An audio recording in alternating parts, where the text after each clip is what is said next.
Magandang umaga po sa ating lahat, mga kaibigan, mga kapatid at mga magulang ko. At ang oras po natin ngayon ay alas 4:30, September 21, 2021. Mga kaibigan at mga kapatid, meron na po akong napaka-importante o napakahalaga na ibabahagi sa inyong lahat upang kayo man din po ay mamulat sa katotohanan at makilala din po ninyo ang tunay na tagapagligtas na walang iba kung hindi ang tunay at nag-iisa, ang bugtong at buhay na Diyos ng mga Diyos, Panginoong Hesukristo, na pinaka makapangyarihan sa lahat. Mga kaibigan at mga kapatid, bago po umpisahan itong nangyari sa aking buhay, totoong nangyari sa aking buhay, ay nais ko muna po kayong batiin ng magandang umaga po sa ating lahat, at sana po tayo ay nasa mabuting kalagayan at ligtas sa lahat ng uri ng sakuna at mga kapahamakan, lalong-lalo na po sa kumakalat na COVID-19 virus o ano pa mang virus na yan.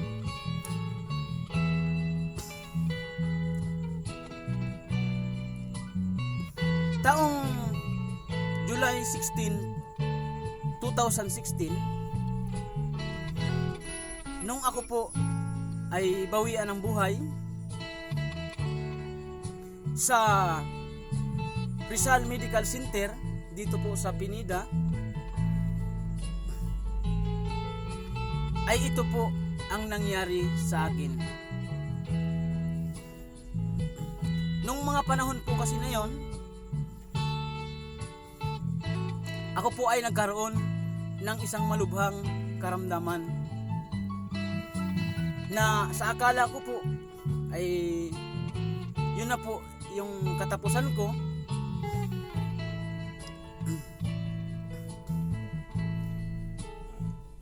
Na nag-umpisa po yun sa trangkaso na inabot po ng isang buwan mahigit. So ngayon po, mga kaibigan at mga kapatid, sa madaling salita po, ay hirap na po ako noon sa paghinga dahil po sa ubo, sipon, lagnat. Dahil nung mga panahon po na yon, ang trabaho ko po ay isang pahinante. Ngayon po yung boss ko ay napakahigpit. Kahit meron na po akong malubhang karamdaman na iniinda, hindi niya po ako pinayagan dahil kailangan daw po ng pahinante o kailangan daw po niya ng tao. So ngayon po, sa madaling salita, ako naman po ay kahit medyo masama ang pakiramdam, ay patuloy po ako dahil nung mga panahon po na yon ay nangungupahan po kami dito sa munting bayan dito sa Pinagbuhatan, Pasig City. So nung time po na yon, mga kaibigan at mga kapatid, wala po akong nagawa kundi kahit may karamdaman ay nagpatuloy po ako dahil iniisip ko po yung pagkain namin ng mag-iina ko. Dalawa pa lang po noon ang anak ko. Iniisip ko, kapag hindi po ako magtrabaho, ay wala po kaming kakainin sa araw-araw at pangbayad sa bahay at sa ilaw at sa tubig. Kaya nung mga panahon po na yun, mga kaibigan at mga kapatid, patuloy lang po ako sa pagtrabaho kahit masama po ang pakiramdam mo. Hanggang sa dumating po yung araw na galing kami sa biyahe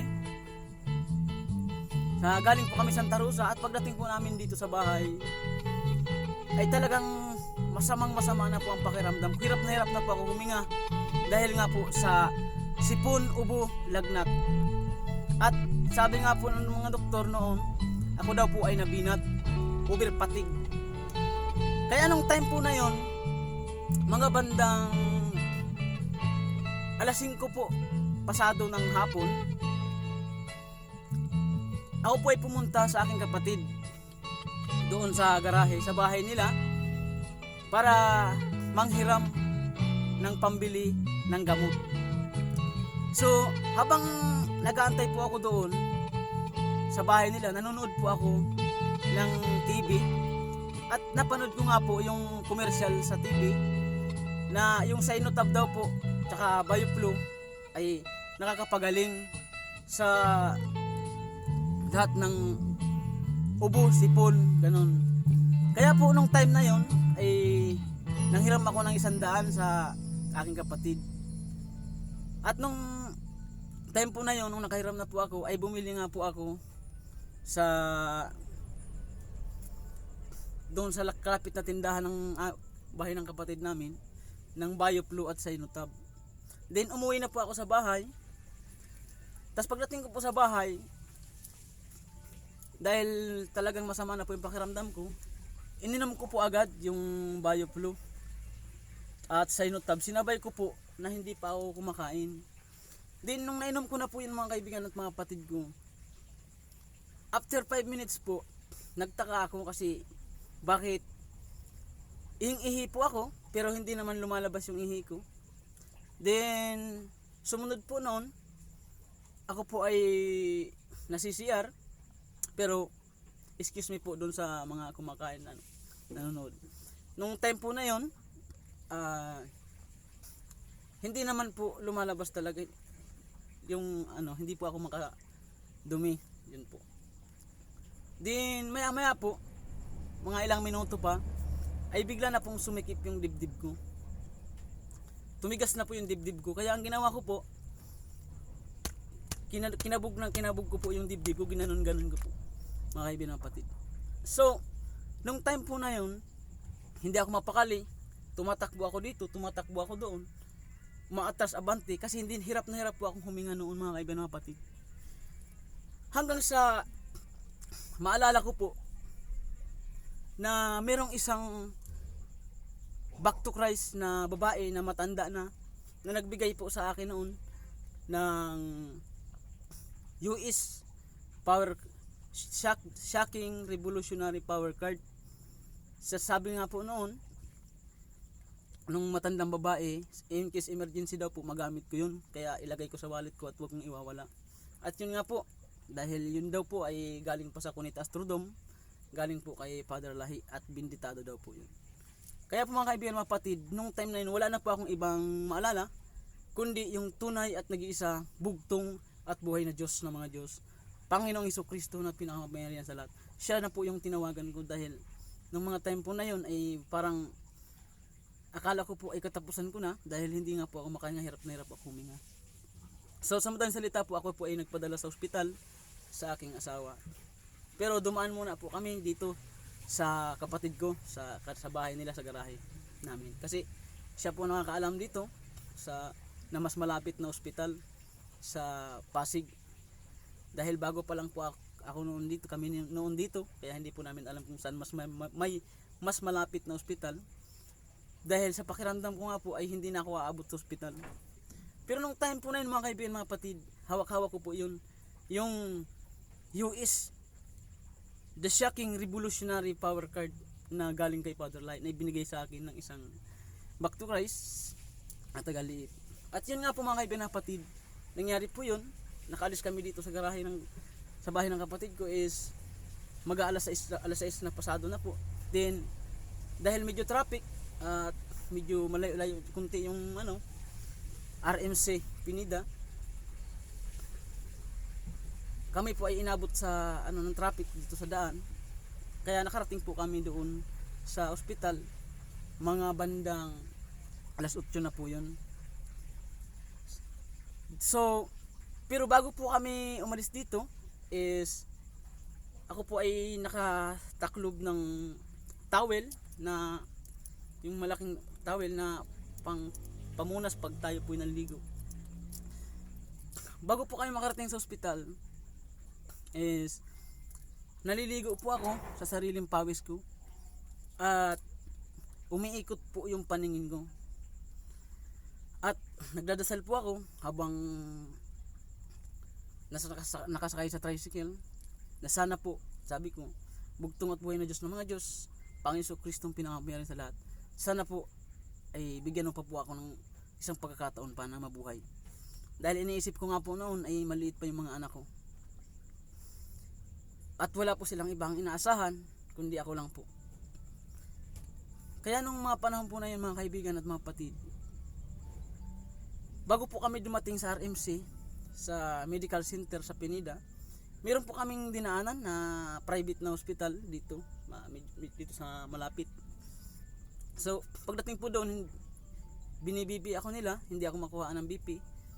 Kaya i-transfer po nila ako sa diyan sa Sabater Sabater Hospital dito po sa may malapit sa palengke ng Pasig. So pag akyat ko pa lang po doon, nakita ko nung doktor sa emergency room. Sabi doon sa kapatid kong panganay, kay Ate Angie, ay idiretso na daw po ako sa Pinida kasi hindi daw biro yung ano ko, delikado po. So sa madaling salita, dumiretso nga po kami sa RMC Medical Center. So pagdating po namin doon, maraming nasa pasyente na nasa emergency room. Subalit ako po ay inuna ng mga doktor. At yun nga po, nung nakahiga na po ako sa stretcher, habang hirap na hirap po ako sa paghinga noong mga panahon na yun, kinabitan na po nila ako ng oxygen. Ilagyan na po ako sa ilong. At kinukuhaan po ako ng BP, pero hindi talaga ako nila makuhaan ng BP. At hirap na hirap yung mga doktor, mga nurse, para kuhaan nila ako ng BP. Din, mga ilang minuto pa po ang lumipas, mga kaibigan at mapatid, ako po ay biglang may lumabas po sa bunganga ko na mga bula-bula, siguro epekto po nung gamot na ininom ko. So sa madaling salita po, bumara sa lalamunan ko, sa ilong ko, sa tainga, kaya hindi na po ako, nahirapan po akong huminga, hindi na ako makahinga. Kaya wala na po akong ibang naisip noon kundi ang humingi ng kapatawaran sa bugtong at buhay na Diyos ng mga Diyos sa lahat ng mga kasalanan ko. At humihingi pa po ako ng isang pagkakataon na bigyan niya po niya ako muli ng panibagong buhay para po sa aking mga anak, dahil maliit pa po noon ng mga anak ko. At nung time po na yon, sinasabi ng kapatid ko, habang hirap na hirap po ako sa paghinga, ay labanan ko daw po.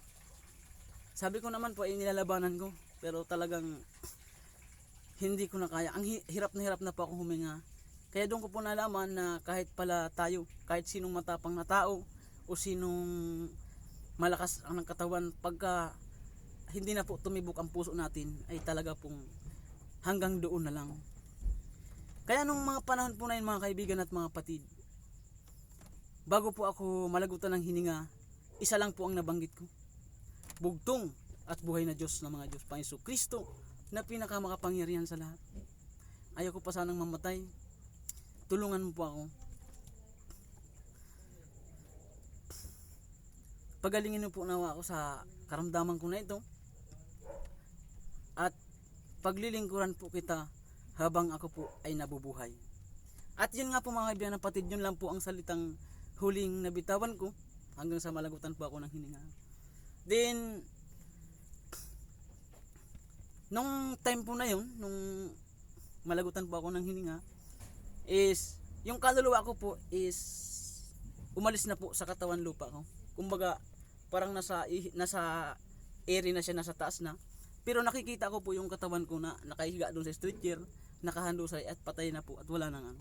So yung gumagana po sa akin ng time na yun mga kaibigan mga kapatid ay yung kaluluwa o espiritu na lang, yung kaluluwa ko na lang gumagana. Hanggang isip na lang, ganun, kaya doon ko po nalaman na ganun pala ang tao pag namatay. Patay yung katawang lupa natin pero buhay yung kaluluwa natin. Kaya nung time po na yun mga kaibigan mga kapatid, wala po akong ibang ginawa kundi umiyak ng umiyak, magsisi ng magsisi, at humingi ng kapatawaran sa tunay at nag-iisa, bugtong at buhay na Diyos ng mga Diyos Panginoon Kristo na pinakamakapangyarihan sa lahat.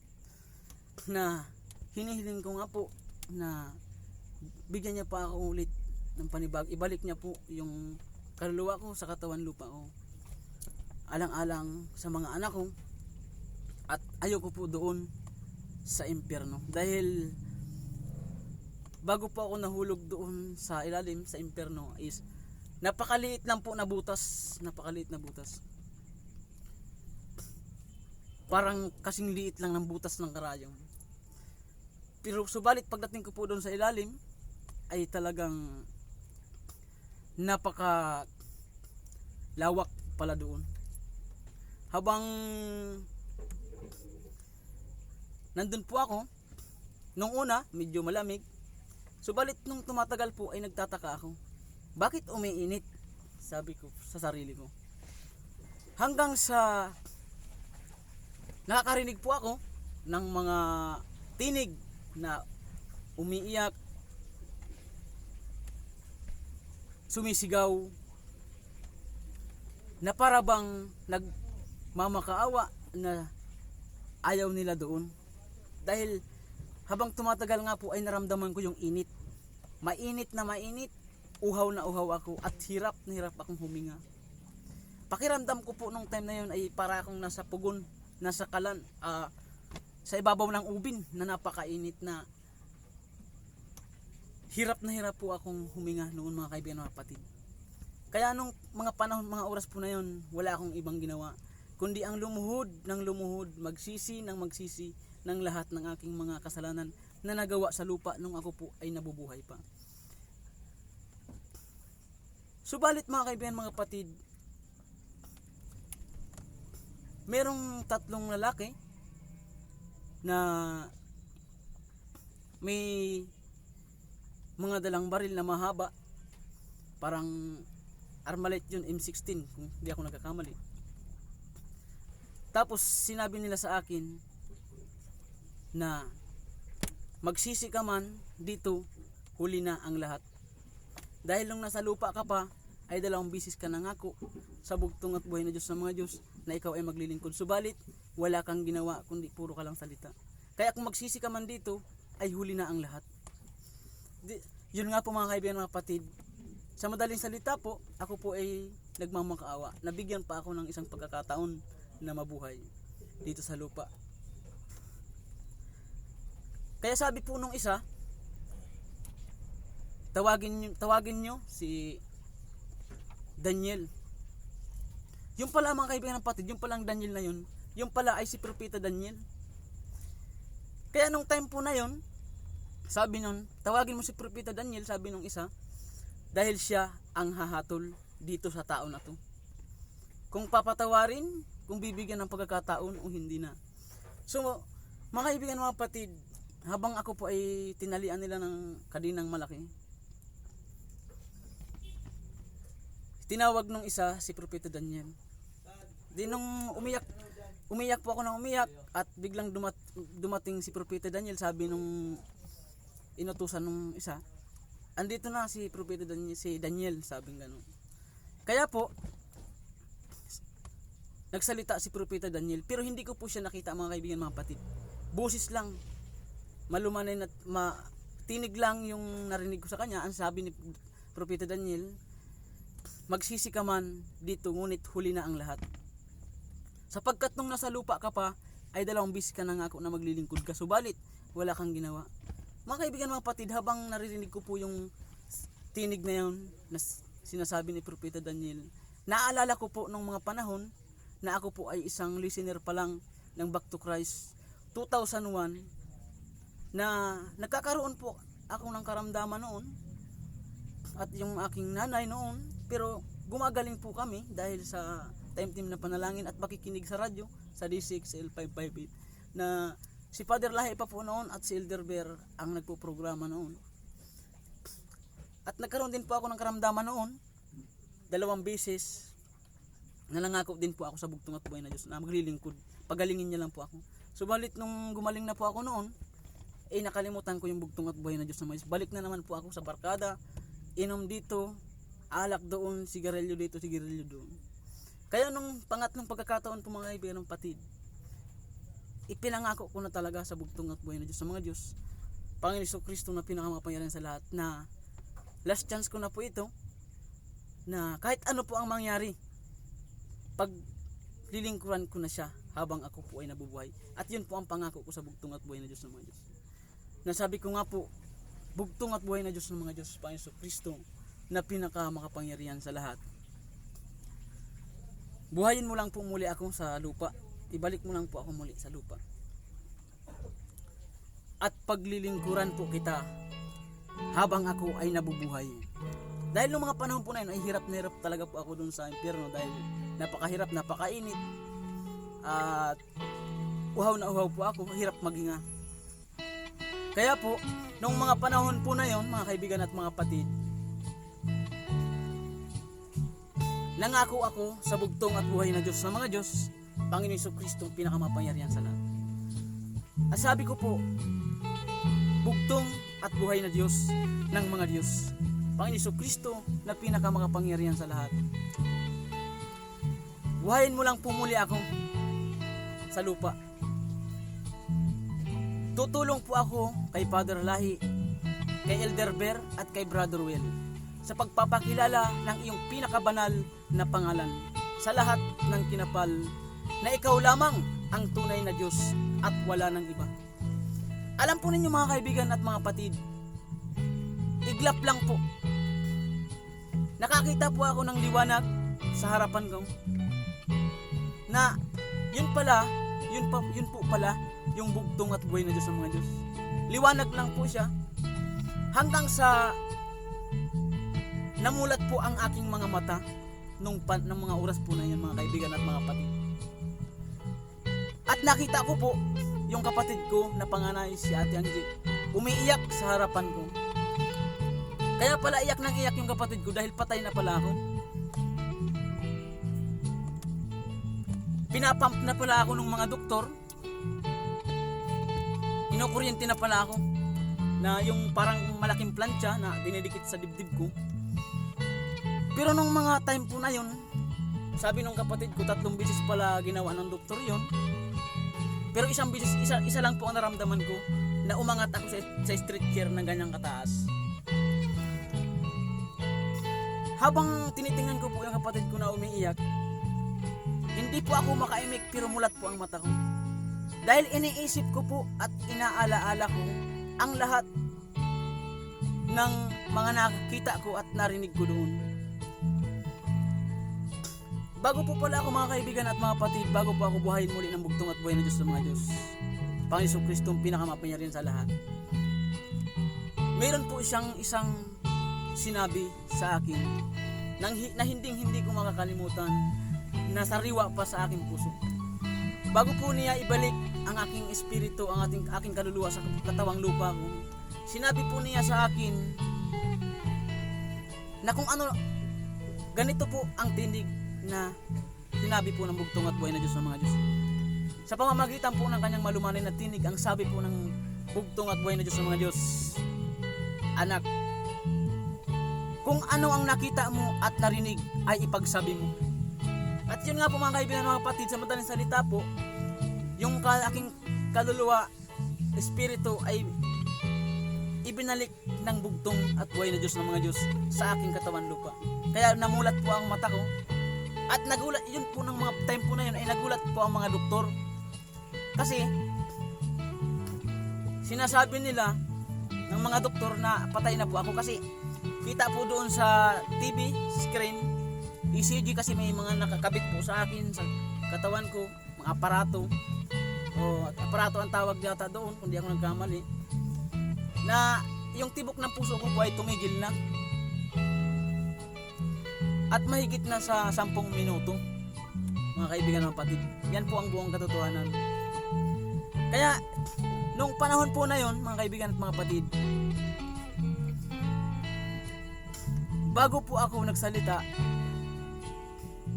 inalala kong lahat na nakita ko doon at narinig. Hanggang sa tinatanong po ako ng kapatid ko kung ano po daw ang nangyari, ba't nampatay na daw po ako, sabi ng mga doktor, subalit muling nabuhay. Subalit mga kaibigan, mga kapatid, hindi ko sinagot yung kapatid ko dahil habang inaalaala ko po yung mga nakita ko doon sa impyerno at narinig, ay talaga pong hindi ko makakalimutan. At yun nga po, bago po ako nakapagsalita, bago po ako sumagot sa kapatid ko, may bumulong po sa kanan tainga ko na malumanay na tinig. Kung hindi po ako nagkakamali ay yung bugtong at buhay na Diyos ng mga Diyos po yung bumulong sa akin. Malumanay na tinig, ang sabi po ng malumanay na tinig, anak, sabihin mo sa mga buhay pa sa lupa na ang lumang tipan at bagong tipan ay salita ko. At ang lahat na nakasulat dyan ay mangyayari at magaganap. Subalit kung hindi sila maniwala sa'yo, wala kang pananagutan. Ang importante ay nasabi mo na sa kanila ang lahat, sapagkat ang pagsisisi ay laging nasa huli. Magsisi man sila dito sa ikalawang buhay, ngunit huli na ang lahat. Yun lang po mga kaibigan na patid, ang huling narinig mo. Yun po ang sabi ng tunay at nag-iisa, ang bugtong at buhay na Diyos ng mga Diyos, Panginoong Jesucristo na pinaka makapangyarihan sa lahat. At yan lang po mga kaibigan na kapatid, ang aking mababahagi sa inyong lahat sa araw po na ito. At sana po ay kapulutan natin ng aral, magandang aral, at maibahagi natin sa iba at sa buong mundo ang magandang balita po na ito na ipinaparating ng bugtong at buhay na Diyos ng mga Diyos, Panginoon Jesucristo na pinakamapangyarihan sa lahat, upang tayo pong lahat ay maligtas at makilala natin ang tunay na tagapagligtas, ang tunay na Diyos ng mga Diyos, ang bugtong at buhay na Diyos ng mga Diyos, Panginoong Jesucristo na pinaka makapangyarihan sa lahat. At yan lang po mga kaibigan ng patid at mga magulang ko, maraming salamat po. At paki-share na lang po itong aking video upang marami pa po ang mamulat dito sa katotohanan. Kaya bago po ako magpaalam, ay magpapasalamat muna po ako. Unang-una sa bugtong at huling sugo, Father Lahi. Pangalawa sa kanyang kanang kamay, ang sisiw ng Haring Agila, ang aming pinakamamahal, Silderber. At ganoon din po sa inakay ng sisiw ng Haring Agila, ang aming minamahal na si Brother Rowell. At lalong pinakahigit sa lahat po ay yung lumikha ng langit at lupa at sa lahat ng mga bagay na nakikita at hindi nakikita, na siya ang may-ari ng ating buhay, ang tunay at nag-iisa, ang bugtong at buhay na Diyos ng mga Diyos, Panginoong Jesucristo na pinaka makapangyarihan sa lahat. At yan po mga kaibigan mapatid, ang buong katotohanan. At siya nga po pala, bago ko po makalimutan,